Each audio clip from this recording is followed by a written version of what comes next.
الحمد لله كفى وسلام على عباده الذين اصطفى أما بعد فأعوذ بالله من الشيطان الرجيم بسم الله الرحمن الرحيم الزانية والزاني فاجلدوا كل واحد منهما 100 جلدة إلى آخر الآية. وقال النبي صلى الله عليه وسلم ثلاثة من نار الآمر الجابر والعالم الكذاب والشيخ الزاني أو كما قال عليه الصلاة والسلام.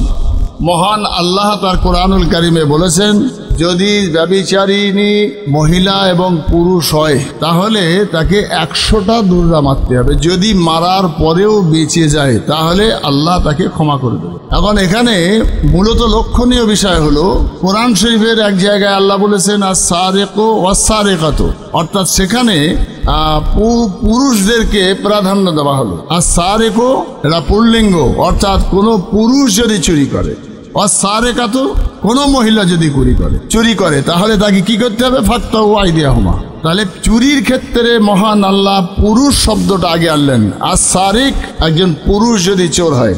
কিন্তু ব্যভিচারীর ক্ষেত্রে আল্লাহ বলছেন আজ-জানিয়াতু ওয়াজ-জানি, মহিলা যদি ব্যভিচারিণী হয়। অবাক হয়ে যাবেন যে আল্লাহর এই কোরআনুল কারীম কত বড় হিকমত দিয়ে আল্লাহ তৈরি করলেন। চুরিটা সাধারণত পুরুষরাই বেশি করে, ব্যভিচারীর ক্ষেত্রে মহিলাদের বেশি থাকে। সেই জন্যে মহিলাদের যে দোষটা বেশি থাকে, তাই মহান আল্লাহ কোরআনে মহিলাদেরকে ব্যভিচারিণী বলে বললেন যে ব্যভিচারিণী যদি মহিলা হয় এবং পুরুষ হয় তাহলে কোরআনের আয়াত মোতাবিক 100টা দুর্রা মারতে হবে। বিবাহিত বা বিবাহিতা হলে সেখানে তাদেরকে রজম করতে বলা হলো, অর্থাৎ পাথর নিক্ষেপ করে মেরে ফেলার কথা, কোমর পর্যন্ত পুঁতে। এ তো পাপ, মহাপাপের কথা বললেন। তাহলে রাসূল করিম সাল্লাল্লাহু আলাইহি ওয়াসাল্লাম বললেন যে এই পাপটা যদি কোনো বয়স্ক মানুষ করে তাহলে তার ক্ষেত্রে আরো কঠিন কথা বললেন। ব্যভিচারিণী ব্যভিচারী এসব তো পাপ, অর্থাৎ জেনাটা যে চরমতম একটা অন্যায় কাজ, সেটা কোরআনও বলেছে, হাদিসও বলেছে। কিন্তু রাসূল করিম সাল্লাল্লাহু আলাইহি ওয়াসাল্লাম এই হাদিসে একটা কথা উল্লেখ করলেন যে আশ-শাইখুজ জানি,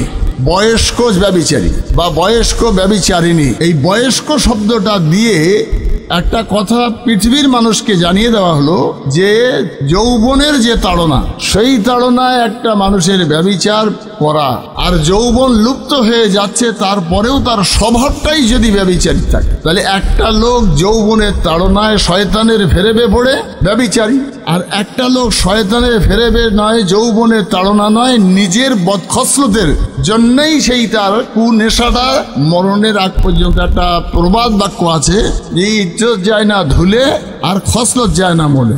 তাই মানুষ মরার আগেও যেন সে তার চরিত্রটা ফুটিয়ে তুলতে চায়, সেই কথাটাই এখানে বলা হয়েছে। যেমন আমাদের দেখা হয়েছে, চোখে না দেখলেও কানে শোনা হয়েছে যে একজন মানুষ সারা জীবন কালী সাধনা তদবির তাগাদা করত, মৃত্যুর সময় তাকে বলা হচ্ছে লা ইলাহা ইল্লাল্লাহ বলতে, সে তখন বলছে সারাটা জীবন আমি মা কালীরই পুজো করলুম, তার ভাঙিয়ে আমি রুজি রোজগার করে খেলুম, মাদলি দিয়ে, তাবিজ দিয়ে, কবজ দিয়ে, পানি পড়া দিয়ে, আর এখন মরার সময় মা কালীর ভুলে আমি লা ইলাহা ইল্লাল্লাহ পড়বো। তখন সে বেঈমান হয়ে মরবে, সে তো সারাটা জীবন ওই কাজ করেছে। তাই সারা জীবনের কর্মটাও তার শেষ জীবনে ফুটে ওঠে। সেই জন্যই রাসূল করিম সাল্লাল্লাহু আলাইহি ওয়াসাল্লাম বলেছেন যে আখেরি কলেমা, অর্থাৎ মৃত্যুর আগে যদি তার জবান দিয়ে কলেমা তৈয়বা পাঠ করতে পারে সেই লোকটা জান্নাত। আর এই কলেমা পাঠ হওয়ার জন্য সারা জীবনের কর্মের সঙ্গে তার মিল থাকবে। তাই একটা মানুষকে বয়স্ক মানুষের ব্যভিচার আর যুবক ছেলেদের ব্যভিচার, দুটোর মধ্যে পার্থক্য এটাই যে জওয়ানি বয়সে পাগলের জীবন আর শাবাবু জুনুন, জওয়ানি বয়সটা পাগলের জীবন। তখন একটা মানুষ হিপি রাখছে, দাড়ি চাচ্ছে, দাড়ি কাটছে, বিড়ি খাচ্ছে, সিগারেট খাচ্ছে, শেকর খাচ্ছে, এটা তো পাপ। কিন্তু এই কাজটা যদি কোনো বয়স্ক মানুষ করে, এই দাড়ি ছাটলো, এই দাড়ি কাটলো, এই হিপি রাখলো, এই শেকর গালে দিয়ে ধোঁয়া উড়তে থাকলো, নিঃসন্দেহে সর্বস্তরের মানুষই বলবে যে তোর বয়স হলো কিন্তু স্বভাব পাল্টালি না। তার মানে বোঝা যাচ্ছে যে আমাদের নজরেও যখন বয়স্ক মানুষের এই বাঁদরামিটা পছন্দ হয় না,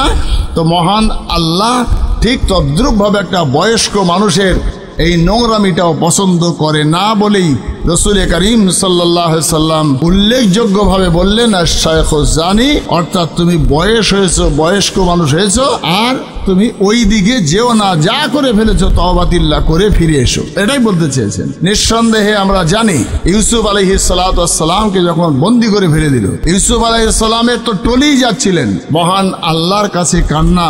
আল্লাহ বলছেন, ইউসুফ তুমি চিন্তা করো না, আমি তোমাকে যখন নবী করব তো তোমার গায়ে কালি লাগতে দেব না। অথচ ইউসুফ আলাইহিস সালাম ঝরঝর করে কাঁদছেন আর বলছেন, ইন্নী আখাফুল্লাহ, আমি আল্লাহর ভয় করি, আমি আল্লাহর ভয় করি। তাই মহতারাম, যারা বয়স্ক হয়েছেন, শুধু ব্যভিচারী নয়, যদিও এই হাদিসটায় আশ-শাইখুজ জানি শব্দ বলা হয়েছে, তারপরেও বলবো সে বিড়ি, সিগারেট, গাঁজা, আফিন, হিরোইন, সেই জুয়া, তাড়ি, লটারি এবং এই সমস্ত শরিয়াত বিরোধী কার্যকলাপ থেকে বয়স্ক মানুষদেরকে বিরত থাকার জন্যে আমি আমার হাদিস কোরআন পড়া ক্ষুদ্র জ্ঞান থেকে অনুরোধ রাখছি, এবং মহান আল্লাহ যেন বয়স্ক মানুষদিগকে তাদের বয়সের ভারসাম্য দেখে লক্ষ্য করে 40-এর পরে যে তার যৌবনের ঘাটতি হয়, 40-এর পরে তার চুলদাড়ি পাকা শুরু হয়, 40-এর পরে তার স্মৃতিশক্তি লোপ পায়, 40-এর পরে তার সমস্ত দাঁতের দুর্বলতা আসে,